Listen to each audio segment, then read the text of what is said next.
They told him the safe move was to break away. Extend from the threat. Don't let a tense intercept become an accident at high speed. That was the textbook answer. The Japanese pilot chose a different one. He rolled directly into the Chinese fighter that had just locked him with fire control radar. And what happened next rewrote the rules of modern air combat in ways Beijing is still trying to understand. Southeast of Okinawa, at 1837 local time, a Japanese F-15 Eagle was shadowing a Chinese carrier strike group when the warning receiver in his cockpit changed tone. Not gradually, not politely. It went from a controlled electronic chirp to a scream. Fire control radar. Not search, not tracking. The kind of radar mode used to guide weapons. A Chinese J-15 carrier fighter had just burst through the cloud layer ahead, slightly high and left, closing fast. Its nose was pointed directly at him. Distance was collapsing. The pilot had maybe 2 seconds to decide. Run or fight. Survive or collect. He rolled right, pulled hard, and snapped the F-15 through 90 degrees at 5 Gs. The Chinese radar lock broke instantly, but this wasn't panic. This was geometry. The maneuver is called beaming. Turn perpendicular to a pulse Doppler radar and the closure rate drops towards 0.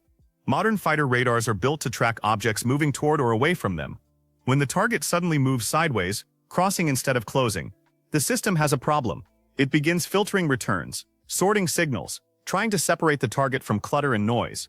For a moment, electronically, the F-15 disappeared. Not visually. The Chinese pilot could still see the aircraft, but his radar lost the track. And in modern air combat, that is the first kind of survival that matters. The J-15 pilot adjusted immediately, widened his scan, searched for the aircraft that had just vanished from his scope. 8 seconds later, he reacquired. From his cockpit, that probably looked like control. Target tried to escape. Radar found him again. Pressure restored. But inside the F-15, the result meant something completely different. 8 seconds. That number mattered. 8 seconds of radar behavior captured under stress. 8 seconds of the J-15 showing exactly how it hunted when the target refused to fly straight. The Japanese pilot keyed his radio with 4 words. Contact maneuvering. Lock broken. Re-established. Collecting. That last word is the one that changes everything. Because this was never a defensive intercept.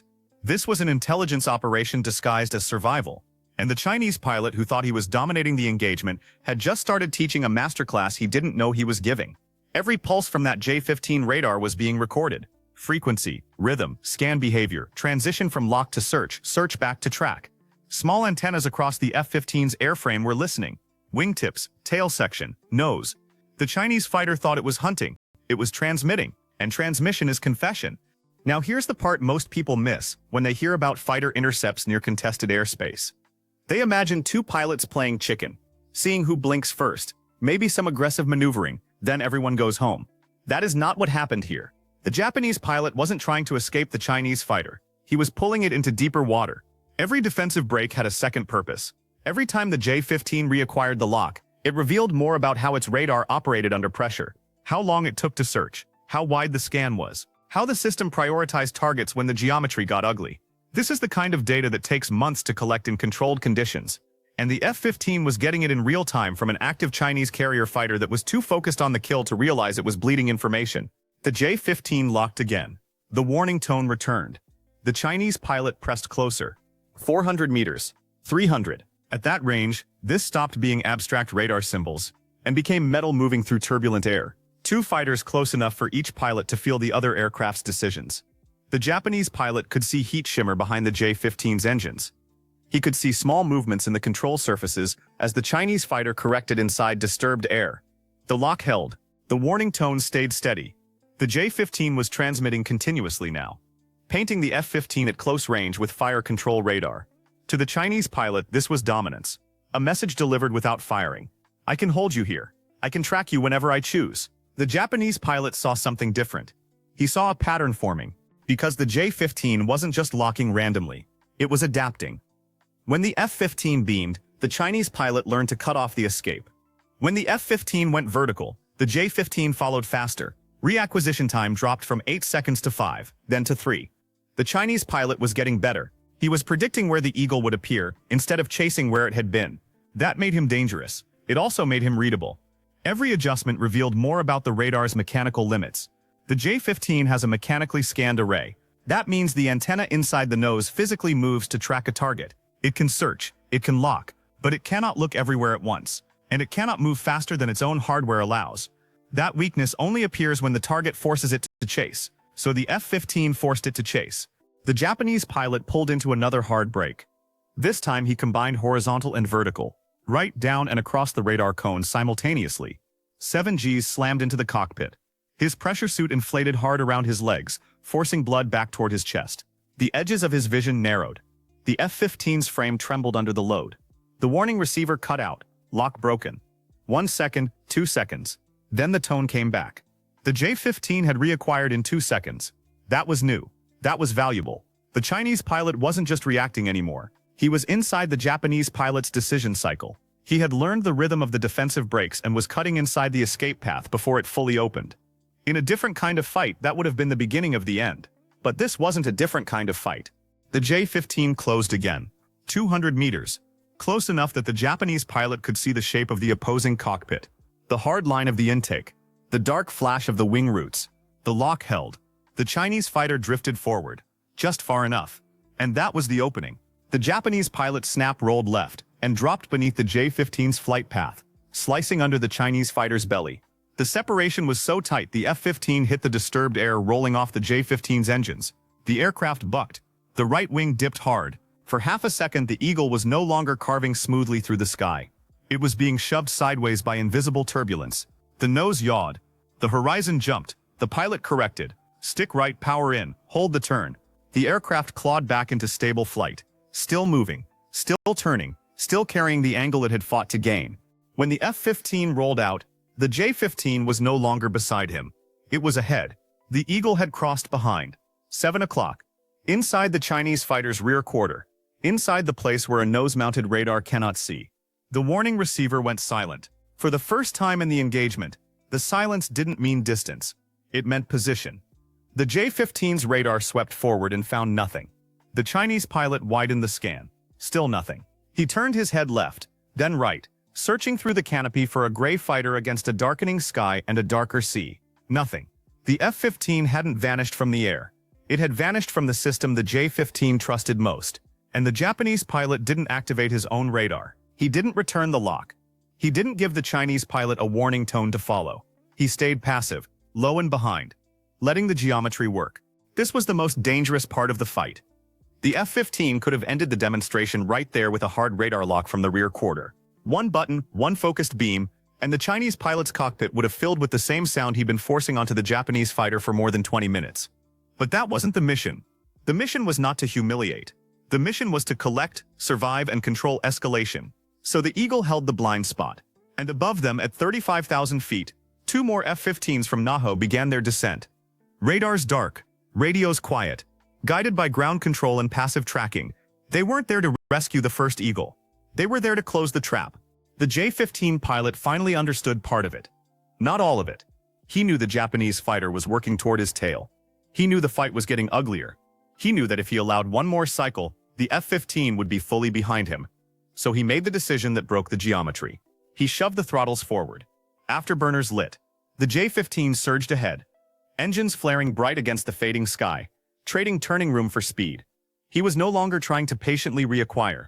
He was trying to force the fight into a merge.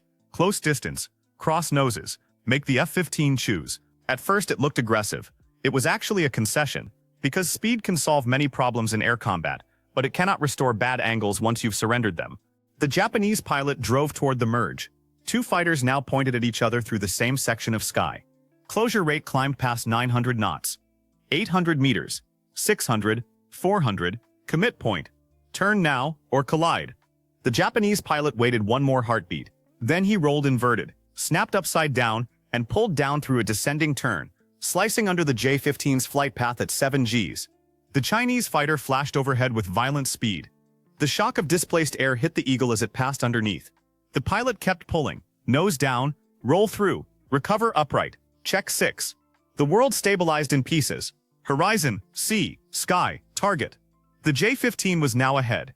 The F-15 was behind it. Low, 400 meters back. Deep 6. The geometry had flipped completely. Then the Chinese pilot's warning receiver lit up. Not from behind, from above. 2 new contacts, high left, high right, descending through 28,000 feet. He looked up through the canopy. 2 more F-15s were dropping into the fight. They'd been there the entire time, silent at altitude, radars dark. vectored by ground control while the first Eagle pulled the J-15 out of position. Now they were active. Their radar beams reached down from angles the Chinese fighter could not answer without exposing itself even further. 3 aircraft, 3 axes, 1 J-15. The pilot checked his rear quarter.